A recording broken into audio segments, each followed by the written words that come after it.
그리스 펠로폰네소스 반도 북동부에 위치한 아르고스의 도시 미케나이에 어느 날 반갑지 않은 손님들이 찾아옵니다.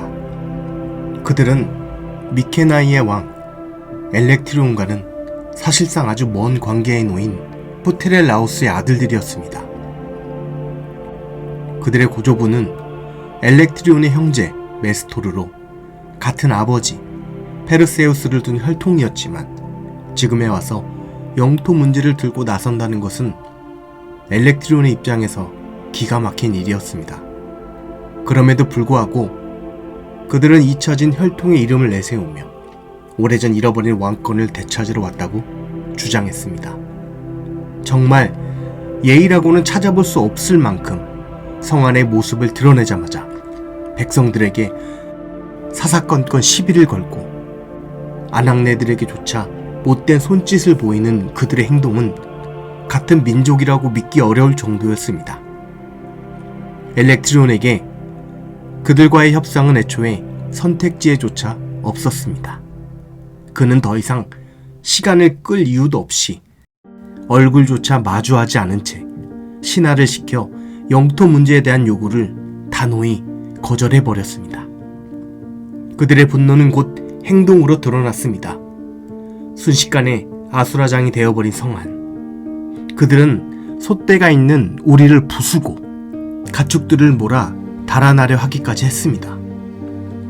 성안에 들어온 뒤 끝내 참아오던 엘렉트리온의 아들들은 마침내 무력으로 맞서게 되고 성 안에서는 서로 죽고 죽이는 참혹한 칼부림이 벌어졌습니다. 그 결과 양쪽 가문의 아들들은 모두 목숨을 잃고 엘렉트리온의 아들 가운데 아직 어린아이였던 리킴니오스만이 살아남게 됩니다. 그러나 모든 것이 그것으로 끝난 것은 아니었습니다. 푸테렐라우스의 무리 일부는 살아남아 솥대를 끌고 달아났고 그 소들은 곧 함선에 실려 바다 너머로 사라지고 맙니다. 그들은 급히 바다로 나아갔지만 후환이 두려워 자신들의 땅이 아닌 엘리스의 왕 폴릭세노스에게 훔친 솥대를 돈을 받고 맡긴 채 자취를 감춰버렸습니다. 하루아침에 모든 아들을 잃은 엘렉트리온. 그는 결국 복수를 결심합니다. 엘렉트리온은 자신의 왕권과 하나뿐인 딸 알크메네를 조카 암피티론에게 맡기고 푸테렐라우스의 땅 타포스 섬으로 원정길에 오를 준비를 합니다.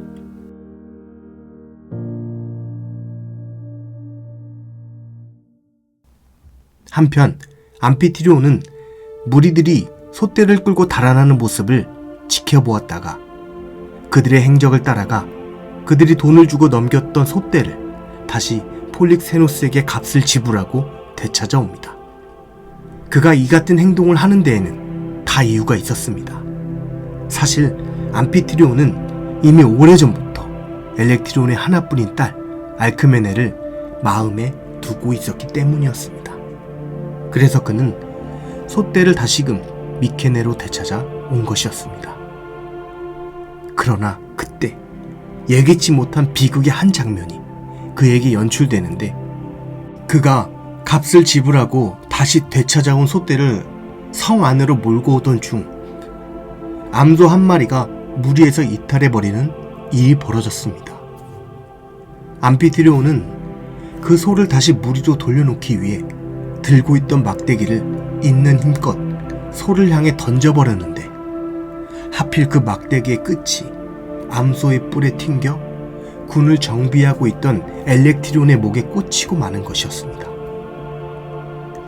단 한 번의 사고, 그것은 반역도 음모도 아니었습니다. 그러나 그 사고는 왕의 생명을 앗아가고 말았습니다.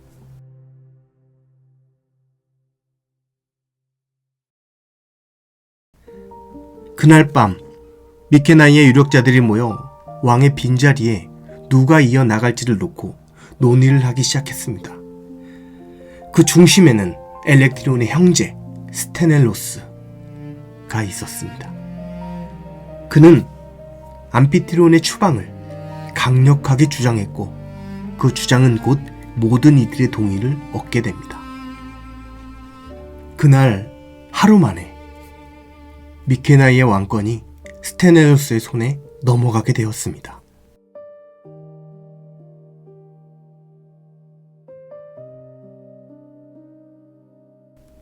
같은 밤 구름의 달빛이 가려진 어둠 속에서 암피티리온은 조용히 알크메네를 찾아갑니다.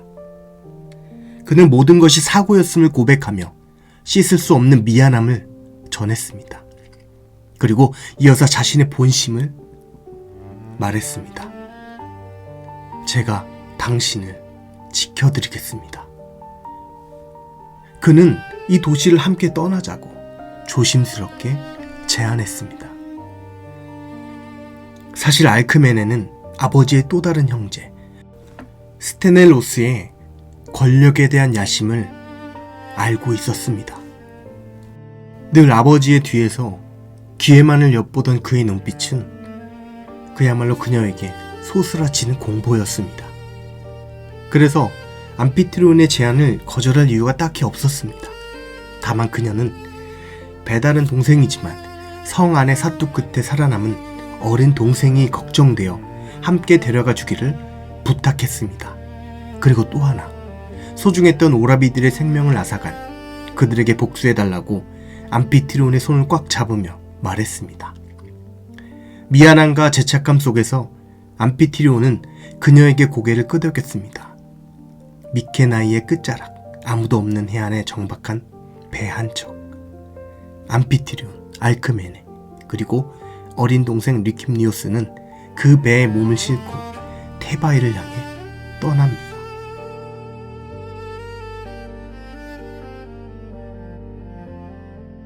그리고 이 추방된 사내는 머지않아 신과 인간 모두의 운명을 흔들 이야기의 중심에 서게 됩니다.